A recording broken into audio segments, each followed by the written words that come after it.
Mutton soup Telugu film review by all rounder star Ballem Venumadhav. Cinema నిడివి 2 గంటల 12 నిమిషాలు. Adult certificate. 10th October 2025 అనేది సినిమా విడుదల తేదీ. ఈ సినిమా జనర్ తీసుకొని అంటే ఒక సస్పెన్స్ జనర్లోకి ఈ సినిమా తీసుకున్నారు.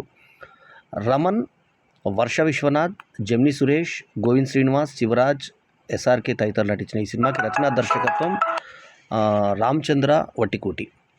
అయితే ఈ సినిమాకి నిర్మాతలు వచ్చి మల్లికార్జున్ ఎలిక గోపాల్, తర్వాత అరుణ్ చంద్ర వట్టికోటి, రామకృష్ణ సన్నపన, ఆయన యాక్టింగ్ కూడా చేశాడు రామకృష్ణ సన్నపల. ఇక సినిమాటోగ్రఫీ భరద్వాజ్ పనీంద్ర, సంగీతం వెంకీ వీణ, ఎడిటర్ లోకేష్ కడలి. ఈ సినిమా ఎట్లా అంటే ఒక కొత్తదనంతో చేసినటువంటి ప్రయోగం. అయితే కాదేది కవిత కనర్హం, అగ్గిపుల్ల సబ్బు బిల్ల, ఆడపిల్ల కాదేది కవిత కనర్హం అని ఒక కవిత చెప్పినట్టుగా ఓ మటన్ సూప్ అనే టైటిల్ తీసుకొని దాని టైటిల్ క్లారిఫికేషన్కి మటన్ సూప్తోనే ఒక హంతకుని ఎలా పట్టారనే ఒక ఆసక్తిదాయకమైనటువంటి కథని చెప్పే ప్రయత్నం చేశారు. వర్ష విశ్వనాథ్ చూడడానికి మనకు శ్రీదేవి చెల్లెలు మహేశ్వరి లాగా కొంత, అప్పట్లో మనకు పెళ్లి సందడి సినిమాలో హీరోయిన్గా చేసిన రవళిలాగా కొంత కనపడ్డది. కొంచెం శ్రీదేవి లాగా కూడా అందం ఉంది. ఆ అమ్మాయి మంచి గ్లామర్తో సినిమాలో ఆకట్టుకునే విధంగా ఉంది. రమణ్ పర్వాలేదు అనిపించాడు. ఇక శ్రీరామ్ అనే పాత్రను చేసిన రమణు ఫైనాన్స్ వ్యాపారి. అతని డబ్బు వసూలలో శత్రువులు ఉంటారు. అయితే ఆ శత్రువులకు సంబంధించినటువంటి ఇంకొక హీరోని చూపించి ఆ హీరోని ఏ రకంగా వాళ్ళు ఫైనాన్స్ చాలా అవసరమై అతని ఫ్రెండ్ని మధ్యవర్తిగా పెట్టుకొని తీసుకున్నప్పుడు అతని భార్యను లేపుకొచ్చి లంగా మీద నిలబెట్టి నగ్నంగా చేస్తామని, ఒక్కొక్క టైంకి గంటకు ఒక్కొక్క పార్ట్ తీసేస్తామని, ఒంటి మీద బట్టలు తీసేస్తామని బెదిరిస్తే ఆ అవమానం తట్టుకోలేక లంగా మీద కూర్చునే షాట్ చూపించారు. ఆమె ఊరేసుకొని చచ్చిపోతుంది. ఆ పగబట్టి ఇతని మీద బాంబుల దాడి చేస్తాడు. ఈలోపు ఇతను ఆన్లైన్లో పరిచయమైనటువంటి ఈ వర్ష విశ్వనాథ్ని క్యారెక్టర్ పేరు సత్యను పెళ్లి చేసుకుంటాడు.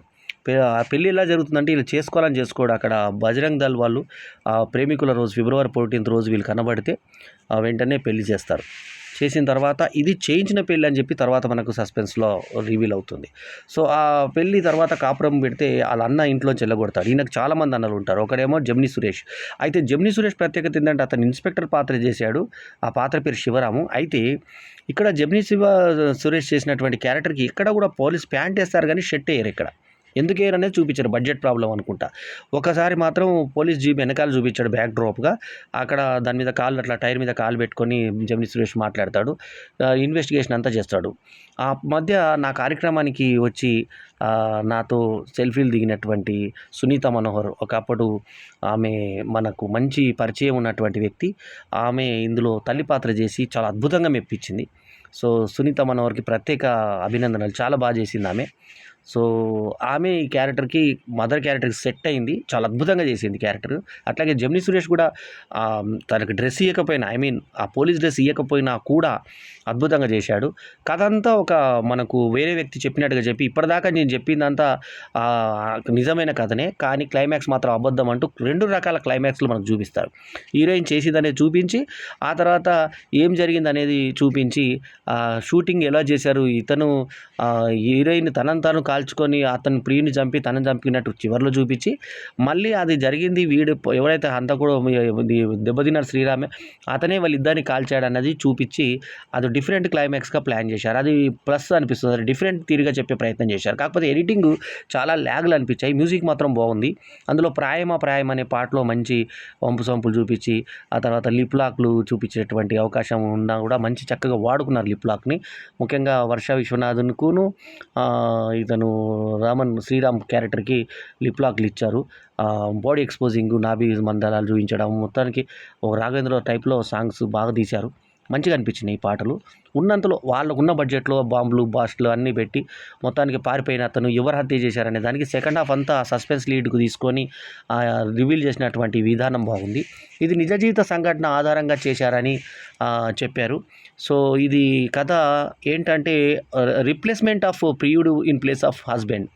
అంటే భర్త స్థానంలో ప్రియుని తీసుకొచ్చి ఆ మధ్య ఒక ఆమె ఒక మహాపతిరత శివరామని ఏం చేసిందంటే భర్తకు యాసిడ్ దాడి జరిగినట్టు చూసి భర్తను చంపేసి ప్రియుని తీసుకొచ్చి అక్కడ పెడుతుంది.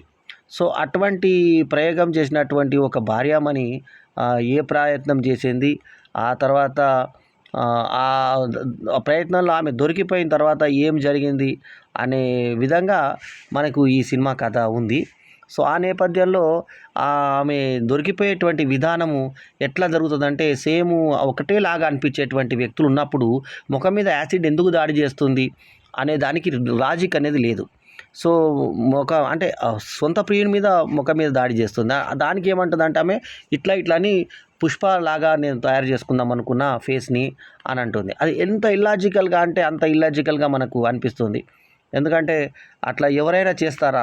అంటే కొంచెమన్నా మనము నిజానికి వెళ్ళాలి కదా. ఆ నిజం కాకుండా మరి అంత దాని కింద వెళ్ళారు. ఇంతకుముందు 'సందేహం' అని ఒక సినిమా వచ్చింది.